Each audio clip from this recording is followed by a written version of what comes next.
Искам да ви прочета едни думи, с които преди около 7-8 години започнах да разбирам нещичко от книгата Откровение. Макар че днеска не ми е целта откровението, но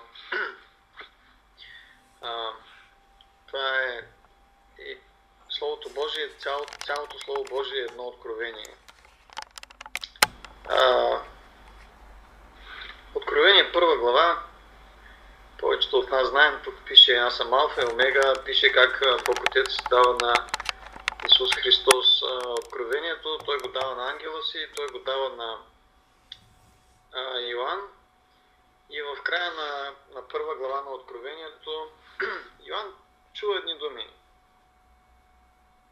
И това са думите: не бой се, аз съм първи и последния и живия.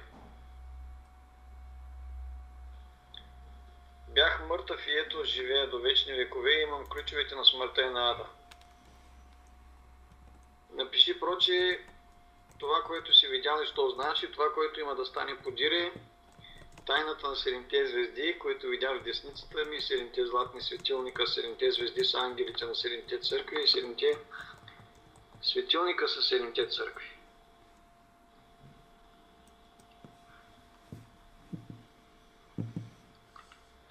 Не бой се, казва Господ Исус, не бой се. Това са едни близки думи до думите, които 2000 години преди Йоан Исус Христос изрича към Аврам.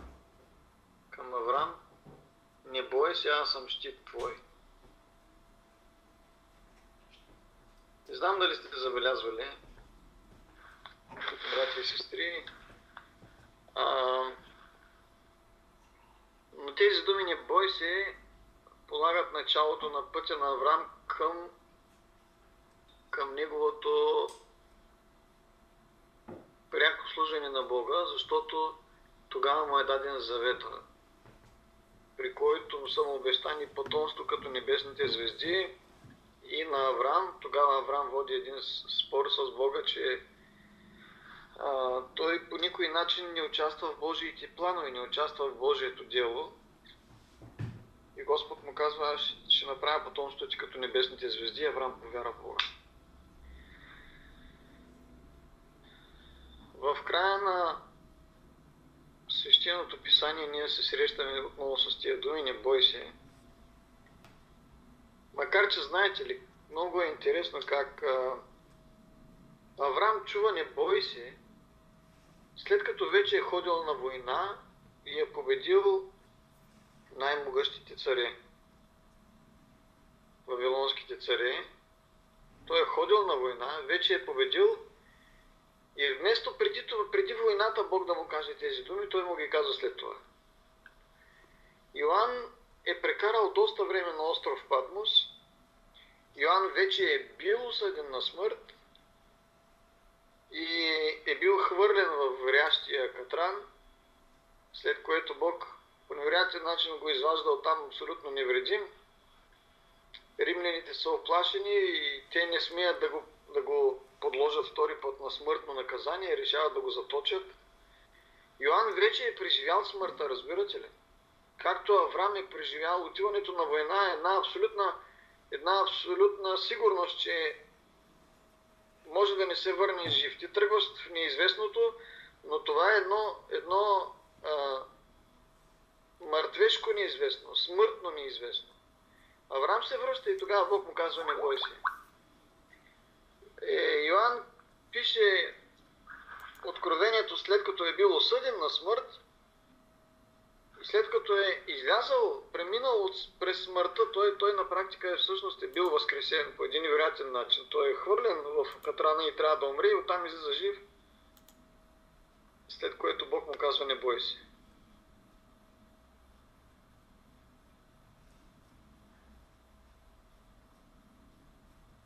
Какво е вярата в Исус Христос? Какво е вярата в небесния Бог? Няма да използвам израза триединство. Ще използвам израза, който Елена Вайт използва. Какво означава да вярваме в небесното божество? приятели, спомняте си, каза един ден на своите ученици: нож дойдох да поставя и какво повече да искам, ако успях. Какво повече? Днес ми се иска да ви прочета няколко думи от книгата на Йов. Това е една книга, която повечето от нас добре познаваме и сме размишлявали над нея, защото тя е много близка до нас. Колкото повече наближава второто пришествие, уважаеми приятели, толкова по-ясно в главата ми толкова повече се изяснява в моята глава, в моето сърце, въпроса защо това е първата книга, която е написана от Свещеното писание. Първият библейски текст всъщност е книгата Йов. Тук са написани много неща, предадени са много неща на практика. Тук има пророчества, самата книга Йов, има фрагменти от речи на Йов, които са пророчески. Има доктрини, в книгата Йов има ясно изразени доктрини. Йов казва, че ще чака Христос. В плътта си ще стана, казва той. Той говори за второто пришествие, говори за възкресението, говори за Божията правда, говори за много неща. В Йов има много доктрини. Много, когато казвам доктрини, имам в предвид онези вечни истини, които не са се родили на земята и не са се родили специално заради нас. Това са вечни истини, които са ни подарени от небето. Защото тези истини много преди нас са били истини за самото небе. Но това, което мисля, че е най-важно за нас в книгата Йов, са две неща.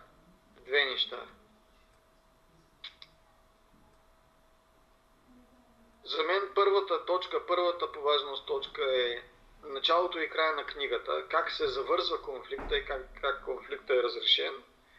И втората много важна тема в книгата Йов за мен това е как да се изразя тук, за да бъда едновременно библейски пророчески прав и едновременно правилно разбран. Това е комитета или съвещателния борд, пред който е изправен Йов да отговаря за живота си, за делата си и изобщо за вярата си.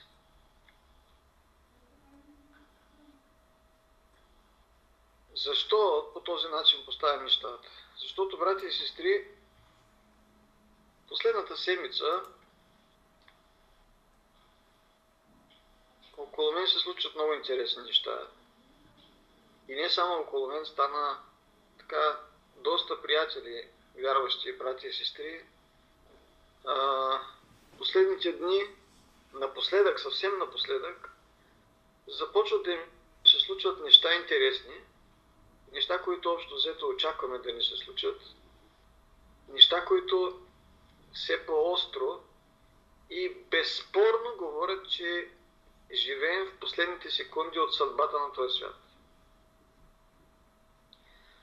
По тази причина бих искал да кажа, че книгата Йов е съдбата на всеки един, който иска да стигне до небето. Разбира се, още сега в началото ще кажа, че онзи момент, в който Йов се среща с Бога, това е една символична среща, която за нас ще бъде второто пришествие.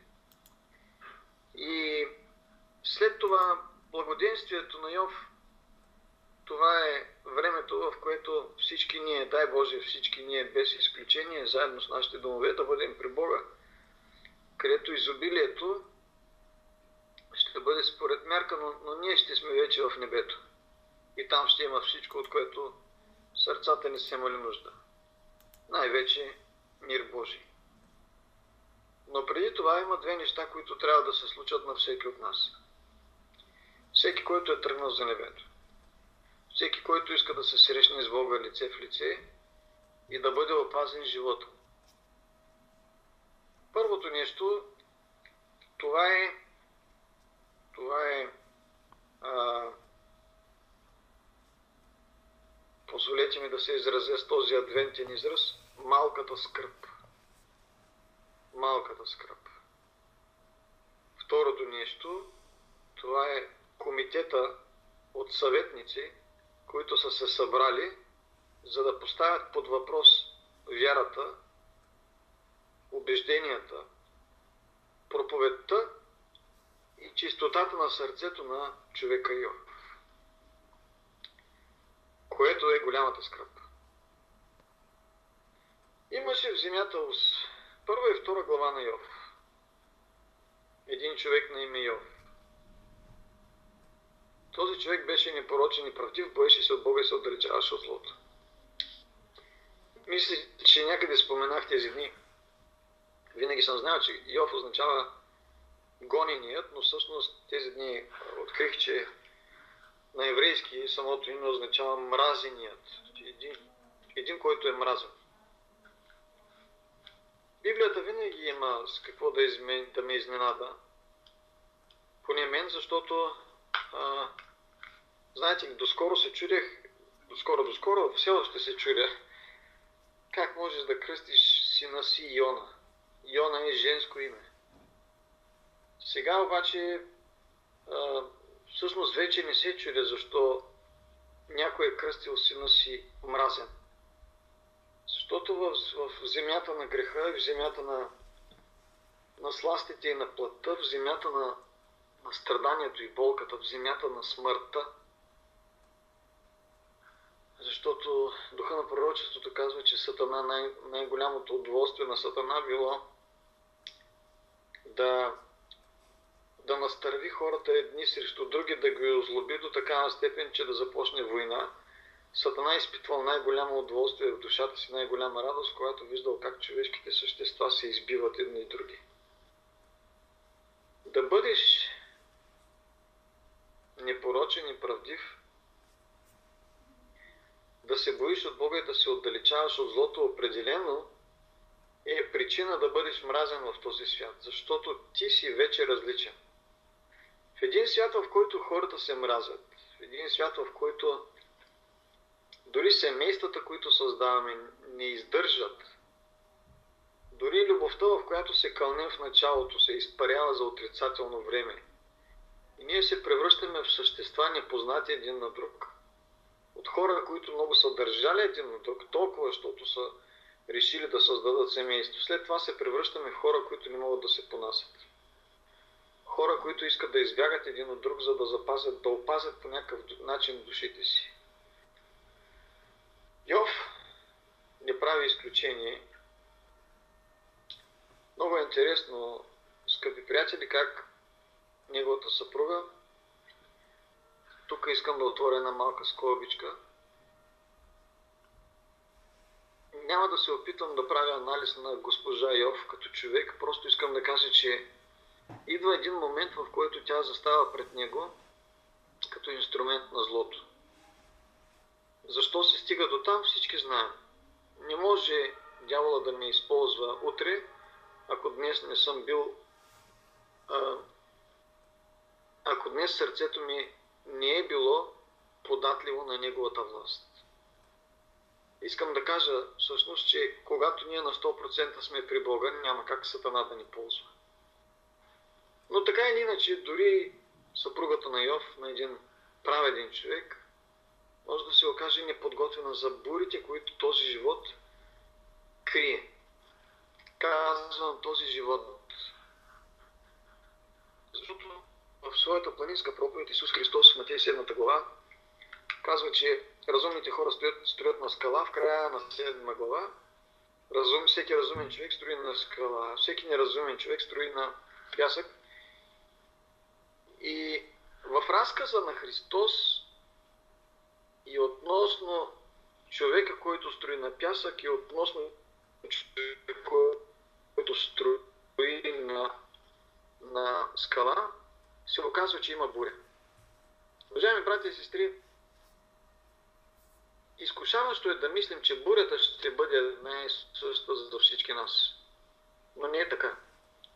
Исус каза, че човека, който строи на пясък, ще има своята буря, а онзи, който строи на скала, има друга буря, приготвена за него. Защото вие всички знаете, когато нещо е построено на пясък, то не се нуждае от много големи ветрове и стихии. По-скоро това, което е строено на скала, то трябва да преживее много по-тежка и много по-сурова борба, за да оцелее. И така, човекът Йов, един човек, който строи на скала. Ако искаме да видим думите на Христос тук, можем да ги видим като съпоставим Йов и неговите приятели. Йов, който е строил на скалата, и приятелите му, които са строили на пясъка. Те не биха могли да издържат бурята, на която беше подложен Йов. В никой случай. На тях им беше простено много лесно. Те ще бъдат спасени по Божията милост. А Йов ще бъде спасен по Божията правда. И тъй като Йов ще е преживял една много страшна буря, която те никога в никой случай не биха могли да издържат, затова на техните деца е спестена смъртта. По тази причина наградата на Йов в небето ще бъде една награда, отчитаща неговата вярност към дълга. А неговите приятели просто ще бъдат спасени. Там няма да има награда. Но когато четем историята на Йов, имаше в земята ус един човек на име Йов. Той човек беше непочен и правдив, боеше се от Бога и се отдалечаваше от злото. И родиха му се 7 сина и 3 дъщери, добитъка му беше и така нататък. Не всичко синовете му отиваха, правиха огощение в къщата на всеки го от тях на неговия ден и пращаха да повикат трите си сестри, за да ядат и пият с тях. И когато се изреждаха дните на огощаването, Йов пращаше за чадата си, да ги освещаваше, като ставаше рано заран и принасяше все изгаряния според числото на всички тях. Защото Йов си думаше да не би синовете ми да са съгрешили и да са похулили Бога в сърцата си. Така правеше Йов постоянно. Израза тук, ще му обърна внимание за секунда, израза постоянно на еврейски означава, уважаеми приятели, всеки ден. Не се заблуждавайте, много е подвеждащ българския текст. Понякога си мислим, че Йов има 7 сина, 7 пъти в годината има купон, тържество, 7 рождени дни и 7 пъти Йов вика децата си. Не. На еврейски пише, така правеше Йов всеки ден. Всеки ден. Книгата Йов всъщност започва с живота на един човек, който живее вече не за себе си. И тази книга е недвусмислено съдбовна история за всеки от нас. Съдбовна, защото в тази история са описани две групи хора. Две групи хора. Едните са спасените, а другите, които няма да бъдат спасени. В тази книга има и хора, които няма да бъдат спасени. Съгражданите на Йов, които не обичат правдата, но грешат, те са, които му се подиграват, хулят го и така нататък.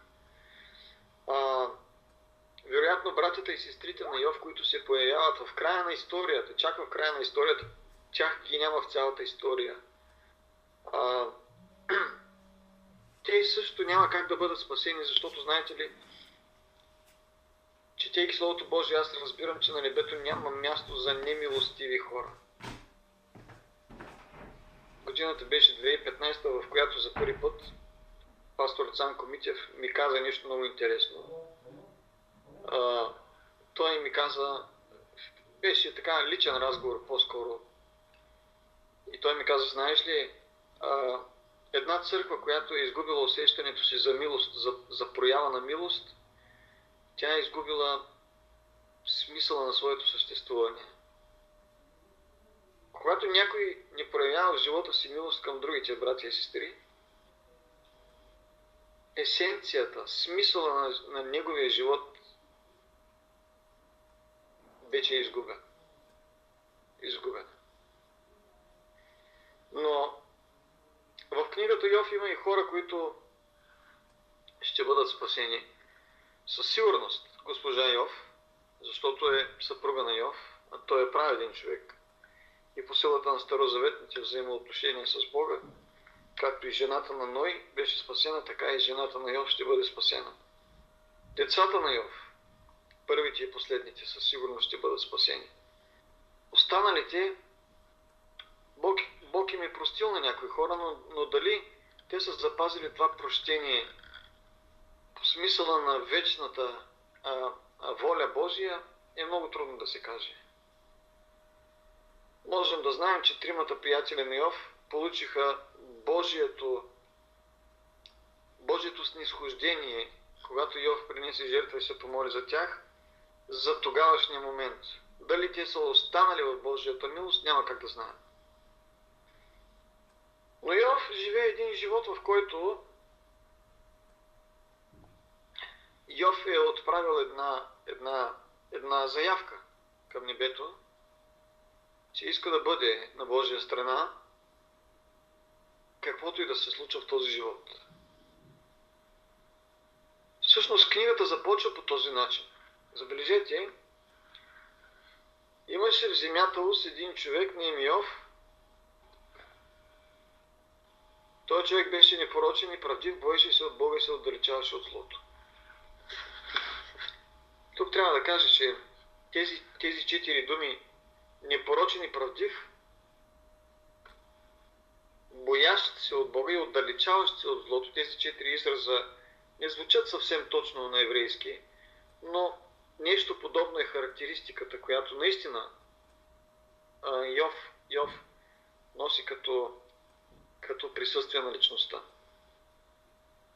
Книгата Йов започва с едно заявление, че той иска да бъде на небето с един праведен и непорочен Бог, който въпреки своето могъщество изпитва уважение към личността на всяко човешко същество, колкото и грешно да е то, и колкото и да обича греха и да мрази Бога. Бог зачита всеки един, уважава го, дава му живот и дишане и хляб и вода всеки ден и слънце. И, за съжаление, Бог се отдалечава от злото, а пък има хора, които се отдалечават от Бога. Но по своето поведение и по своя характер Йов иска да бъде като Бога. Тази книга е написана за всички онези, които ще вярват в Бога след Йов, ще искат да бъдат с Бога като Йов, ще очакват второто пришествие като Йов, ще вярват в възкресението при второто пришествие като Йов и ще вярват, че Бог е бил праведен и непорочен през всичките векове, въпреки всичките хули на Сатана, и подобно на Йов, всички праведни хора ще вярват, че Бог не само че е бил, но Бог ще бъде праведен и непорочен Бог, един много милостив и дълго търпелив Бог за всичките човеци и за всички светове в Вселената.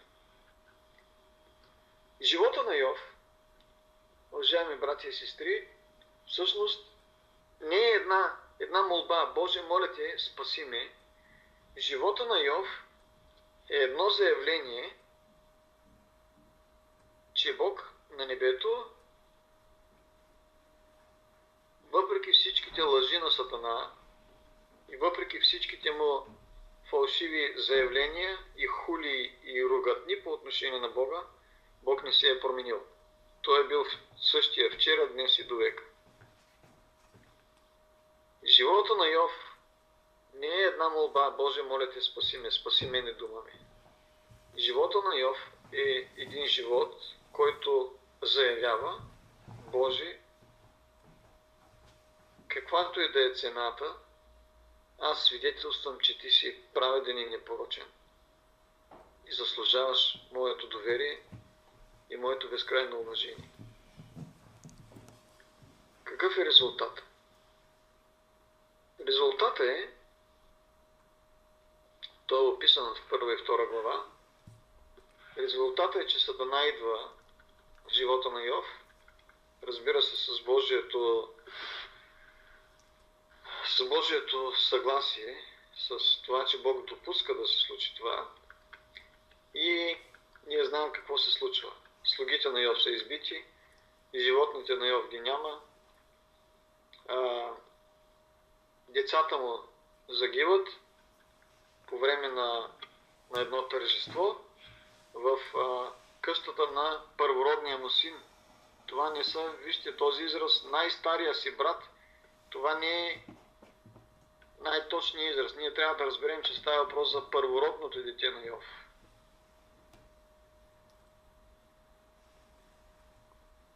Йов погребва всичките си 10 деца, но той е погребал и първородния си син. В древния свят първородният е много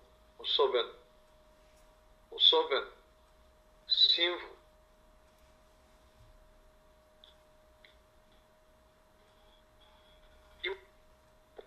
Страданието и болката на Йов се доближават до страданието и болката на Бог Отец в небесата. Защото Йов изгубва, освен всичките си 10 деца, той изгубва първородния си. Неговото семейство, страданието в неговото семейство идва от един вятър, който идва от 4 посоки на пустинята. Ние знаем, че в книгата Откровение пише, че Бог се опитва да задържи 4 ветрове, които ще погубят тази планета Земя. Тук се казва, че Йов е станал. Защо е станал Йов? Защото той е бил седнал. Всички тези вести пристигат до него на градската порта, където той седи като съдия. И той става от престола на съдията. Раздрал е дрехата си, което означава, че той е изгубил всичко съществено в живота си. Той скърби, обръснал е главата си, т.е.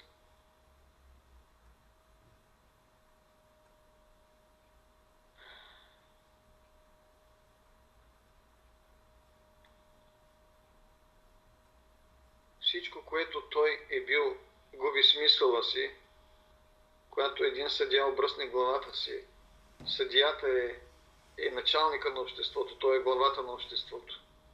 Съдията обикновено в тези времена, съдиите са ги избирали за царе.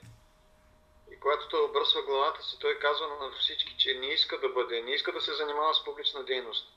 Той не иска да се занимава с греховете на останалите. Той иска да бъде оставен на Божията правда. И той пада и се покланя до земята. Той се просва в пръста. Тази картина можем да видим, когато Исус Христос е на Голгота, в мълчанието на небето, в черния облак, с който Бог е завил лицето си, за да се скрие и да не вижда страданията на своя единороден.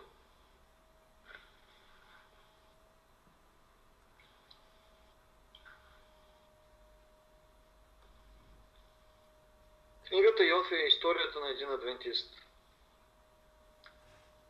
който е хем адвентист, защото вярва във второто пришествие, хем не е никакъв адвентист, защото адвентисти все още няма тогава.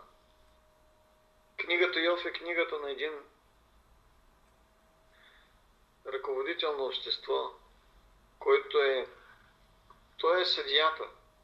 Той би могъл да бъде царя на своя град. Но той се оттегля, за да скърби в себе си, защото никой друг не може да разбере неговата скръб и болка.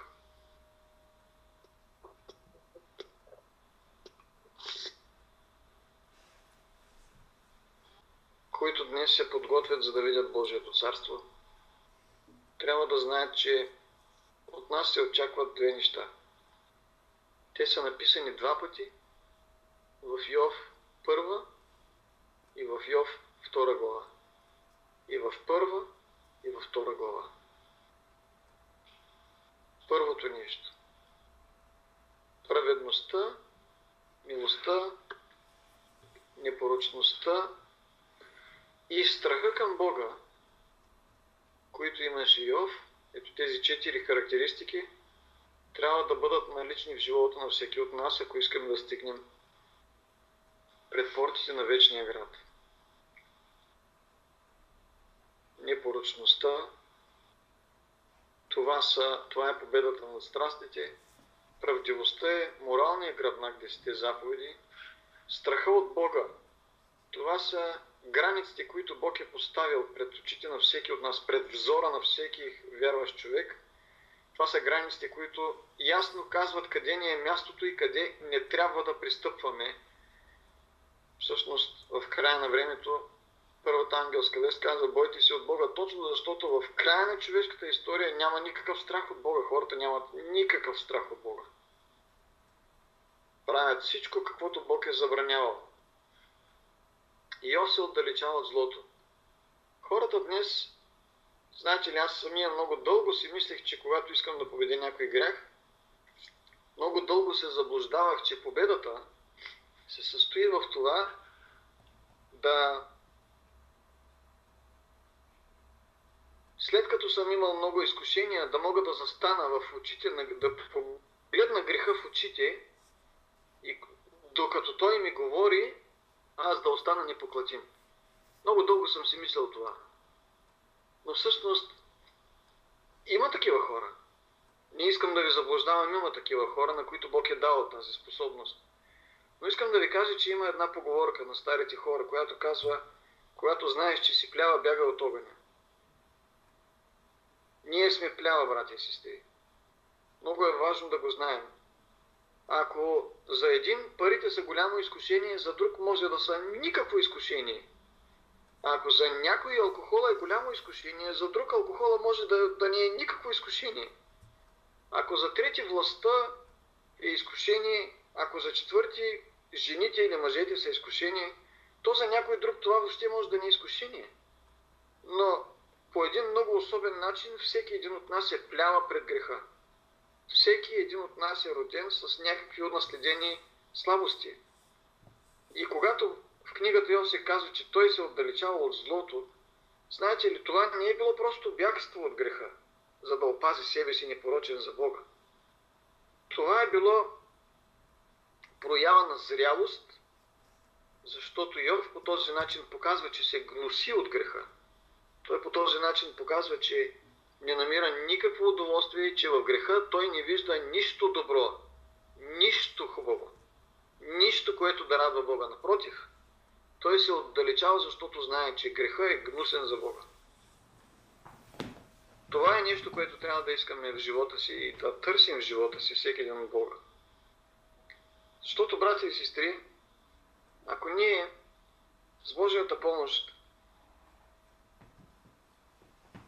не получим най-скъпоценния подарък, Бог Отец да ни съгради дом на скалата Христос.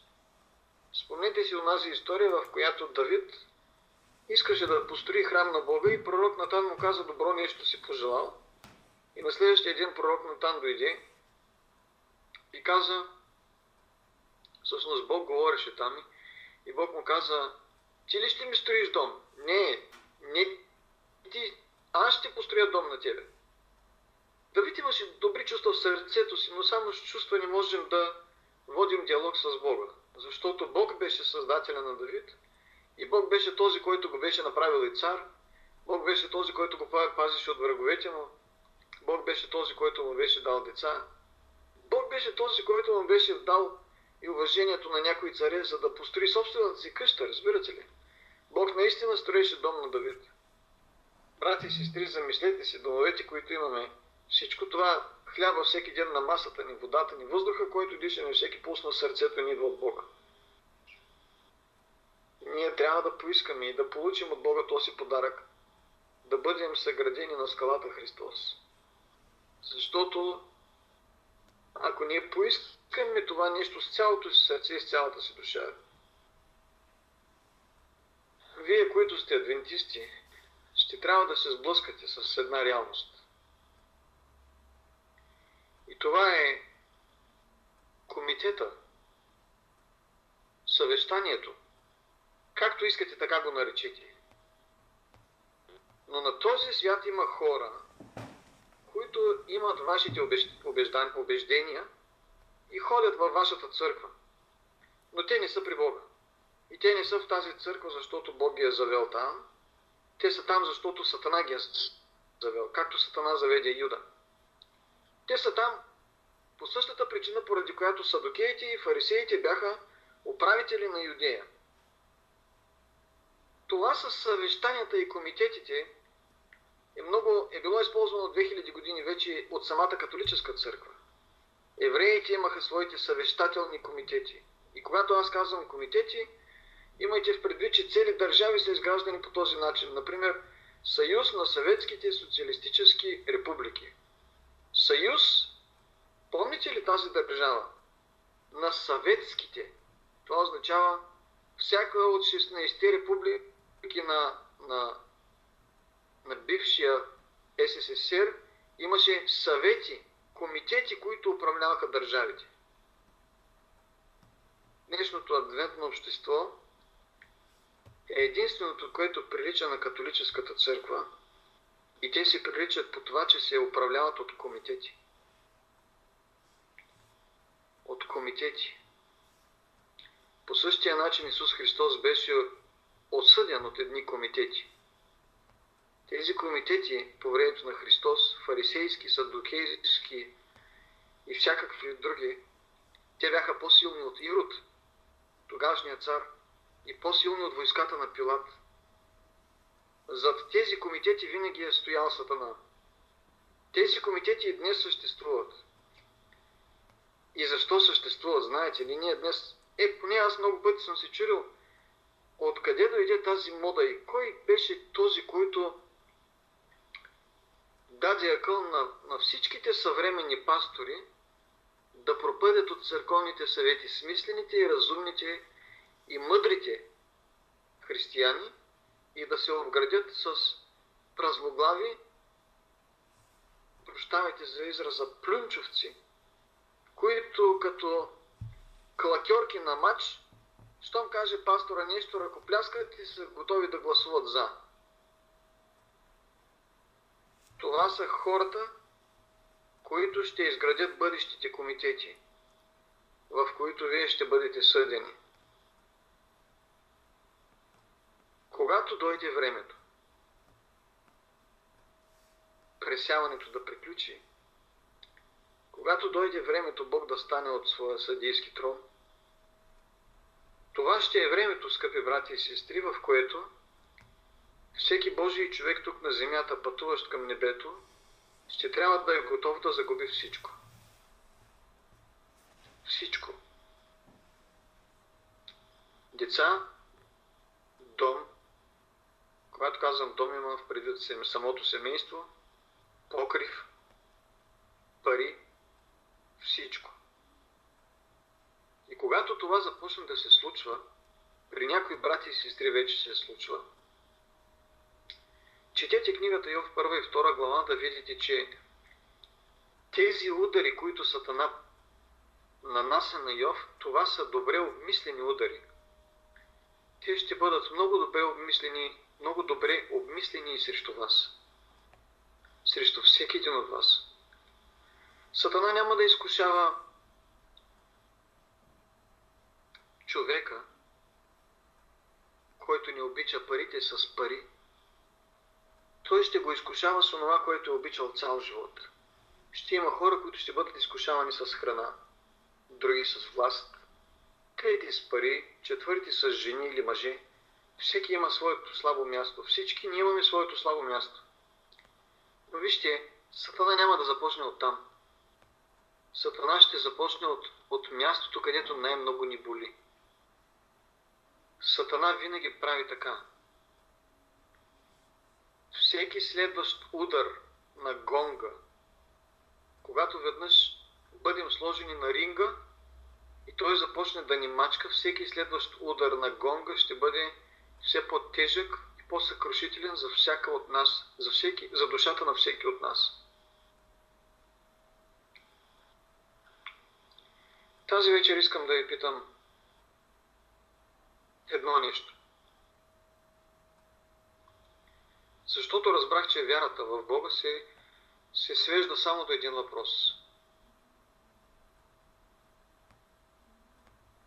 Павел го дефинира с едни много интересни думи, като казва: се разпнах се с Христа и сега вече не аз живея. Но Павел не е адвентист. Макар че Павел много си мечтае да бъде адвентист, Павел даже казва: ние, които сме останали живи до Господното пришествие, ще посрещнем Господа във въздуха. Павел мечтае да бъде адвентист, макар че години по-късно в живота си, когато пише посланието до евреите, той вече е осъзнал, че няма да бъде жив при второто пришествие. Той очаква второто пришествие всеки момент, но разбира, че нещо се бави. Колко ще се забави, Павел не знае. Павел много дълго е мечтал и е искал на всяка цена да жив да види Исус Христос, идващ на небесните облаци. И Павел казва: разковничето е да се съразпнем с Христос. Така, за Павел да. За нас не. Павел не е адвентист. В Библията има само няколко души, които са истински адвентисти, един от тях е Йов. Не случайно, скъпи приятели, напоследък, когато пастор Гейтс говори, казва: аз нямам нищо. И той така на шега казва: аз за това и нямам за какво да се тревожа, защото нямам какво да губя. Всъщност, пастор Гейтс припомни историята на Йов. Брати и сестри, искам да ви кажа, че по тясната пътека от днешния ден до второто пришествие, тъй като Господ Исус е на вратата и много скоро ще я отвори, макар че ние не искаме да отворим отвътре, Той ще отвори и ще дойде. По тясната пътека, по която вървим, ако искаме да видим Бог, трябва да сме готови да загубим всичко. Също като Йов. Не казвам, че ще загубите всичко. Божията милост към един ще бъде една, към друг ще бъде друга. Но ние трябва да сме готови в сърцето и в душата си, ако се наложи, да умираме по много пъти. Да умираме по много пъти. Разбира се, вие ще кажете: каква смърт за Йов е това да изгубиш камилите си, или овцете си, или козите си? Но когато, знаете ли, когато Сатана иска да унищожи някое човешко сърце, той първо го осакатява. Осакатява и го лишава от всяка опора около него, за да може да го струши, да го сломи, да го смаже с последния удар. Слава Богу, че в историята на Йов ние се срещаме с един Божий човек, който не можеше да бъде прекършен, не можеше да бъде сломен. Но знаете ли, гледам историята на Йов и си казвам: 10 ковчега. И той стои до тях. И в книгата Йов не е разказана нито една дума за това колко го е боляла душата. Колко раздрано е било сърцето му от болка. Нито една дума. В книгата Йов не е записана нито една дума по отношение на това как Йов не само преживява загубата си, но и той е смазан и унищожен като личност и като авторитет в града си. Книгата Йов по един много интересен начин хвърля нюанси върху Божието страдание в небето поради всичките хули на Сатана срещу Бога. Защото по същия начин на Бог му е отнето небето, на Бог Отец му е отнето цялото небе. Не само 1/3 от небесните ангели, цялото небе се е съмнявало в неговата воля и в неговия добър и благ характер. А що се отнася до земята, 10 ковчега на Йов са само един символичен миниатюр за всичките милиарди човешки същества, които са умирали на този свят. Вярващи, обичащи доброто, ценящи любовта на ближния, копнеещи по домашния уют, копнеещи по това, което Елена Вайт нарича късче небе на земята. Когато казва, че семейството може да бъде късче небе на земята.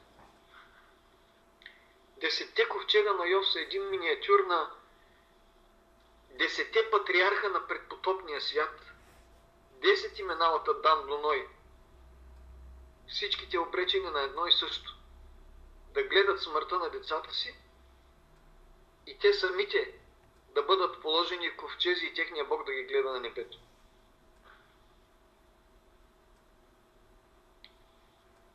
Колко сме готови да умираме за Бога? Колко пъти сме готови да умрем за Него? Доколко искаме това да ни се случва? Когато Йов мислеше, че най-голямото страдание е приключило, когато Йов предполагаше, че смисъла на живота му вече е окончателно и завинаги съкрушен, когато един човек изгуби всичко в живота си, дори и да остане жив, много малко са били онези, които са започвали от начало. Не дейте да си мислите, че Йов ще има още 10 деца, защото той е силна личност. Не. Другите му 10 деца са му подарени от Бога, като един урок заради нас самите. Но в книгата Йов има един много важен урок. Когато малката скръб приключи, и това е всичко това, което ще преживеем в личен план, църква, приятели, семейство, съпруги, съпрузи, деца, Исус каза: син ще се обърне против баща си, баща против сина, дъщеря против майка, майка против дъщеря, брат против сестра и така нататък. Това е малката скръб. Пред нас стоят две такива. Малката е онази, в която Божия народ ще трябва да бъде осъкатен. И той, всъщност, днешният адвентен народ вече задкулисно е приготвен за това. Ние само не знаем деня и часа, в който нещата ще се стоварят. Но плановете са подготвени. Събитията са подготвени. Остава само последния удар, за да тръгне цял един процес срещу хората, които са непорочни и правдиви, боят се от Бога и се отдалечават от злото. Сатана ще иска да ви отнеме всичко. Но това не е всичко, което Сатана иска. Когато той направи това, следващата стъпка ще бъде да ви изправи. Пред заседания, пред комисии, пред комитети, пред съвещания, за да може да подложи всичко, на което сте вярвали, на присмех и хула. Там, братя и сестри, ще имаме нуждата Святия Дух да ни подкрепя. Защото това няма да бъдат разговори. Това ще бъдат хули против Бога. Точно както в книгата на Йов, неговите приятели, през устата на неговите приятели говореше Сатана, точно както, не знам дали сте забелязвали тези дни,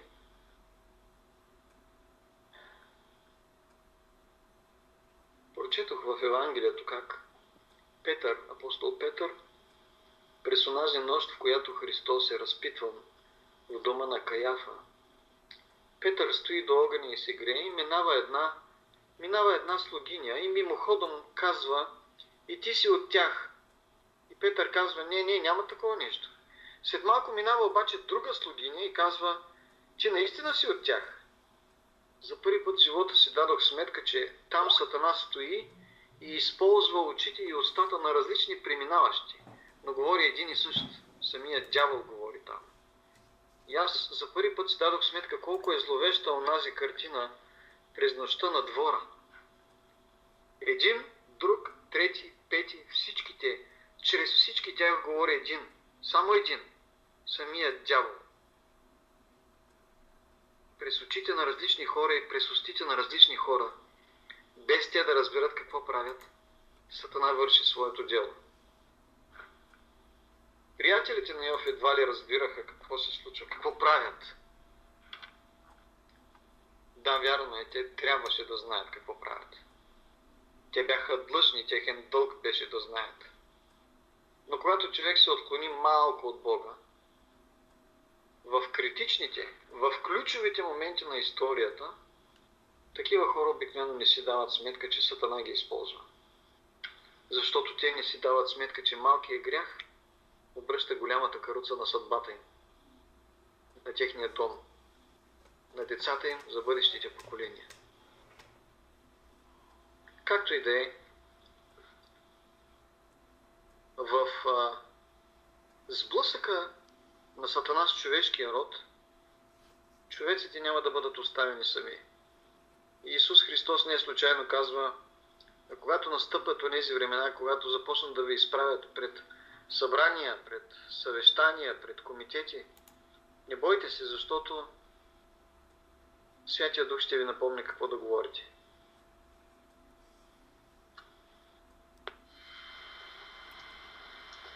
Аз съм убеден, че в онази история преди 3500 години Йов не е бил сам в сблъсъка с злото, отстоявайки не просто доктрините на Библията, които, апропо, все още не са били написани. Тората на Моисей тепърва ще бъде писана. И много други неща тепърва ще бъдат изяснявани. 1500 години след Йов, садокеите все още не вярват, че има възкресение. Нещо, което Йов е вярвал. Садокеите все още не вярват, че има трето лице на Божеството. Нещо, което Йов е знаел. Садокеите, с които Йов разговаря, неговите роднини, неговите приятели. Тримата му приятели. Те са свещеници на Бога. Официално. Но всъщност са инструменти на Сатана. Точно както садокеите по времето на Христос. Официално служители на Бога. А пак практически най-големите врагове в онзи момент от историята. На нас ни предстои един филм да изживеем, в който филм ние ще бъдем главните герои. Серия първа – малката скръб. Серия втора – голямата скръб. При първата ще изгубим всичко. И така трябва. Защото една голяма част от хората, които много обичаме и за които много се молим, няма да имат силата да устоят верни на Бога по време на голямата скръб.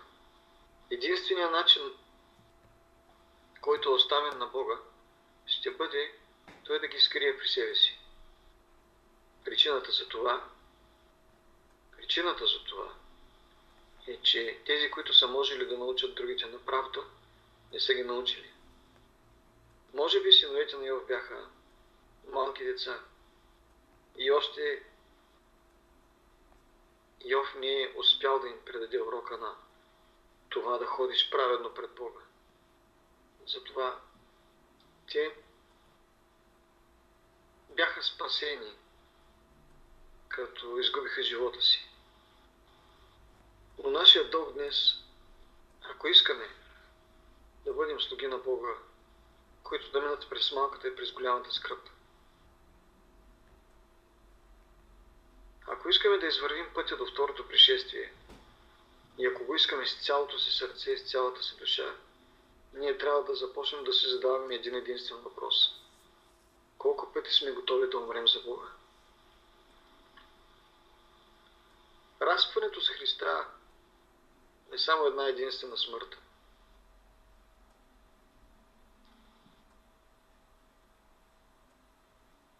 В края на книгата, събитията на последните дни, Божия служител казва, че когато Бог създава Адам,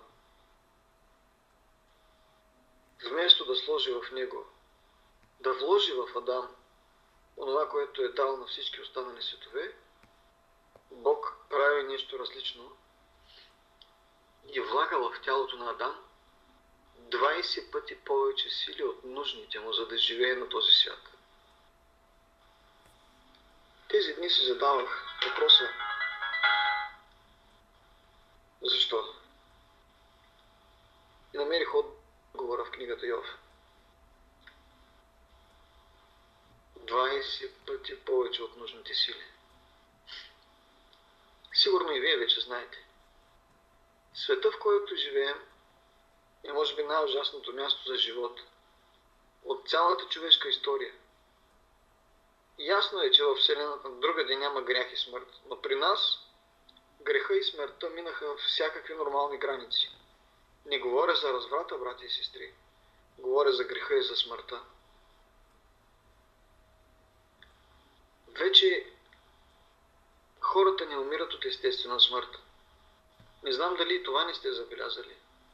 Ако някой умира от старост, това са нашите дядовци и баби, които са минали 85. Защото гробищата днес се пълнят навсякъде по цял свят с хора под и около 50-те. Трябва да се казваш Ротшилд или Рокфелер, за да умреш от собствената си смърт. Всички останали умираме по 3 причини. 3 основни единствени причини. Номер 1 – инфаркт. Номер 2 – инсулт. Номер 3 – рак.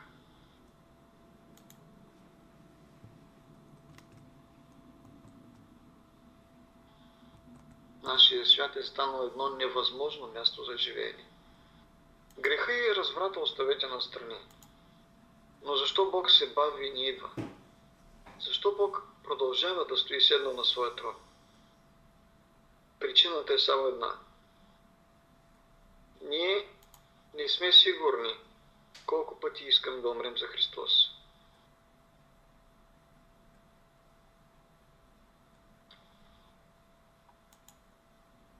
Тук отново ще отворя една малка скоба, за да кажа, когато настъпят тези дни, а те ще дойдат много скоро, може би въпрос само на няколко месеца предстоящи. Не мога да знам, не съм и пророк, но това е моето лично убеждение. И все пак, когато настъпи този час,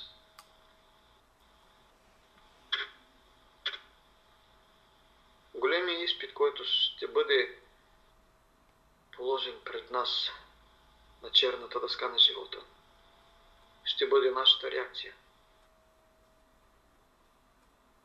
И има само един начин ние да вземем своя изпит. Само един начин. Ако можем да кажем, както каза древния Йов: Господ даде, Господ взе, да бъде благословено името Господне. Спасението не се състои в това да мразим живота си, да прокълнем деня на раждането си, да искаме да умрем. Спасението е в това да искаме да живеем така, както Бог Отец в небесата е решил най-добре.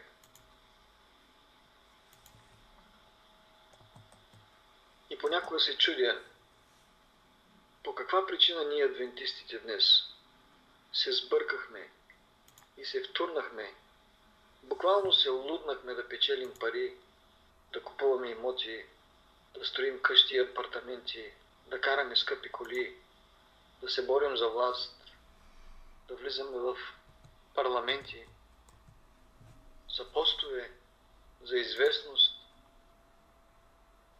Нямам никакво обяснение, защото нито едно от тези неща Бог Отец не планира и не предвиди за своя единствен син.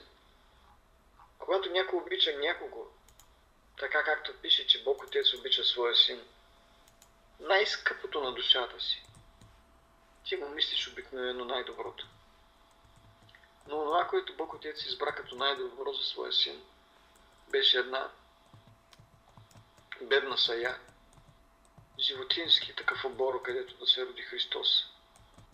Един живот на бедност и себеотрицание, борба за оцеляване всеки ден. Буквално. Макар че Христос отказа да оцелява.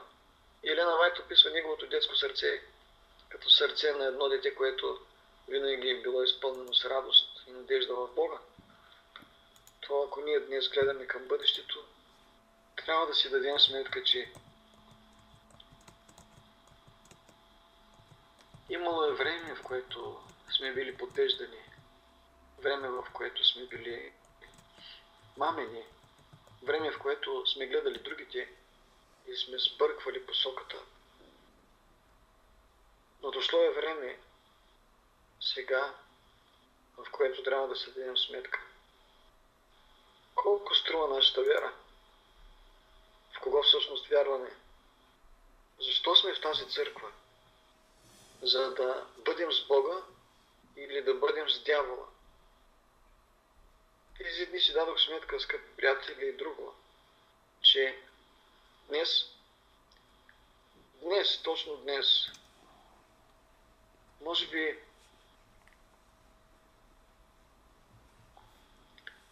има много по-малко дяволи в католическата църква, отколкото в адвентната. Защото на нас ни е възложена голямата и тежка участ да изиграем едната от двете роли. Едната роля е да бъдем слуги на Бога, а другата да бъдем по свое собствено желание слуги на дявола, против Бога. Тези, които днес и в близкото бъдеще ще изиграят най-лошата роля. Не случайно Йоан в своето второ послание казва: много антихристи излязоха по света. Той има в предвид точно хората по негово време, които бяха от юдейски произход и се бореха против Евангелието и против веста за Христос. Днес тази роля трябва да бъде изиграна от последната Божия църква. И онези, които са адвентисти днес, понеже те ще бъдат известни, онези адвентисти, които изберат да пътуват за небето,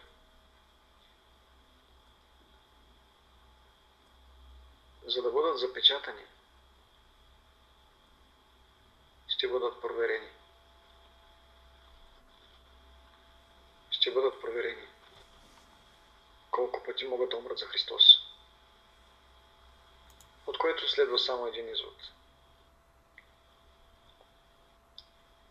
Днес ние се нуждаем повече от всякога да живеем един истински праведен живот. Днес ние се нуждаем повече от всякога, ако е възможно, да научим децата си да живеят праведен, истински праведен живот.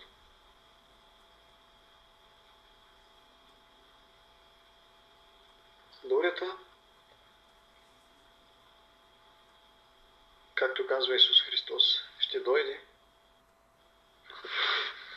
и това ще бъде една много особена буря. Това ще бъде една специална буря. Точно както всеки един от нас живее в жилище, което се е мечтал, повечето от нас си мечтаем как да си построим къща. Отиваме на архитект, искаме спалнята да е точно тук, а пък искаме банята да е еди къде си, искаме да има голям гараж. Обаче също искаме и на двора да има място за игра на децата. Всеки един от нас по някакъв начин си представя как трябва да изглежда неговия дом. И дори когато не получим този дом, тази мечта почти никога не угасва в сърцата ни. Всеки един от нас има някаква идея, архитектурна за своя живот. По тази причина, срещу всеки един от нас има специално замислен архитектурно и инженерно план каква да бъде бурята. За твоето собствено сърце, скъпи братко и сестро, има специална буря. Специално приготвена буря. Тя е индивидуална. Тя не е случайна. Твоята буря няма да има нищо общо с бурята на твоя брат или на твоята сестра. Твоята буря ще бъде специална според твоя характер и според твоето сърце. Според моето сърце. Не само според това къде са нашите слабости, но и според това колко не сме успели да доизградим в Христос. И тъй, всеки, който чуе тия мои думи и ги изпълнява, ще се оприличи на разумен човек, който е построил къщата си на канара. И заваля дъждът, и придойдоха реките, и духнаха ветровете, и забележете, устремиха се върху тая къща. Всичките сили на ада ще бъдат впрегнати срещу теб и срещу мен. Всичките сили. Може би тази война ще бъде поединична. Днес аз, а утре ти, но всичките сили на ада ще бъдат опълчени срещу теб и срещу мен. Персонално, поединично. Христос казва, но тя не падна, защото бе основана на канара. И ние знаем коя е канарата. Самия Той. Братя и сестри, ние трябва да сме живи камъни, които са вградени в Божието дело. Камъните са студени към външния свят. Но знаете ли защо нашите бащи и дядовци са строили своите къщи от камък? Защото камъка пази. Той предпазва тези, които са вътре, от студа отвън, от вятъра отвън, от водата отвън. И най-важното, колкото и тежка да е бурята, колкото и голям да е вятъра и урагана, камъка не може да бъде отнесен, така както се отнасят тухлите от кал.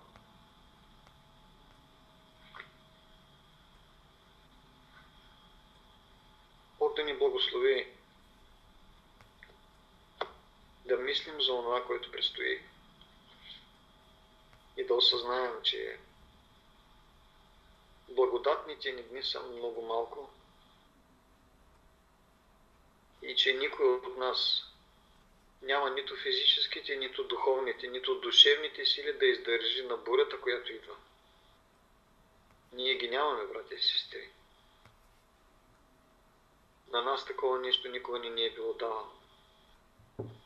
Но можем да ги имаме, ако прегърнем Христос.